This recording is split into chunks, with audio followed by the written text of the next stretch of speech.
একবার স্বয়ং মৃত্যুকেও থমকে দিয়েছিলেন এক স্থির সংকল্প। হ্যাঁ, সেই দিন যমরাজও পরাজিত হয়েছিলেন এক নারীর অটল ভালোবাসার কাছে। এই কাহিনী শুরু হয় এক রাজকন্যাকে দিয়ে, সাবিত্রী। সে ছিল অতুল সৌন্দর্য ও প্রজ্ঞার অধিকারিণী, কিন্তু সে নিজেই নিজের স্বামীর নির্বাচন করল এক বনবাসী রাজপুত্র নামে সত্যবান। সবাই সতর্ক করেছিল, ঋষিরা বলেছিলেন সত্যবানের আয়ু মাত্র 1 বছর, কিন্তু সাবিত্রী বলেছিল জীবন দীর্ঘ নয়, সঠিক হওয়া দরকার। আমি একবার যাকে স্বামী মেনেছি, মৃত্যুও তাকে আমার কাছ থেকে কেড়ে নিতে পারবে না। দিন কেটে গেল। 1 বছর পূর্ণ হওয়ার দিন সাবিত্রী নিজেই সত্যবানের সঙ্গে বনে গেল। হঠাৎ সত্যবানের মাথা ঘুরতে লাগলো। সে সাবিত্রীর কোলে মাথা রেখে নিঃশ্বাস ত্যাগ করলো।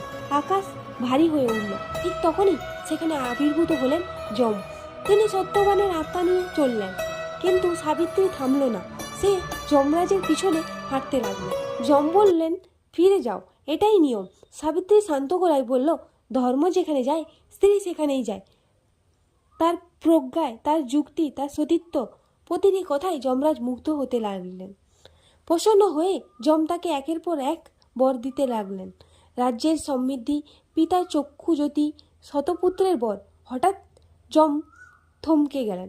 তিনি বুঝলেন স্বামী ছাড়া শতপুত্র কিভাবে সম্ভব। ধর্মের ফাঁদে যমরাজও নিজেই আবদ্ধ হলেন। অবশেষে যমরাজ হাসলেন, বললেন, সাবিত্রী, আজ তুমি মৃত্যুকেও জয় করলে। তিনি সত্যবানকে প্রাণ ফিরিয়ে দিলেন। এই কাহিনী আমাদেরকে শেখায়, শক্তি শুধু অস্ত্রে নয়, শক্তি থাকে সংকল্পে। মুক্তি শুধু প্রার্থনায় নয়, ভক্তি থাকে অটল প্রতিজ্ঞায়। যেখানে প্রেম সত্য, সেখানে মৃত্যু পরাজিত। সেই অদম্য নারী শক্তির জন্য একবার অন্তত লিখুন, ধর্মের জয়।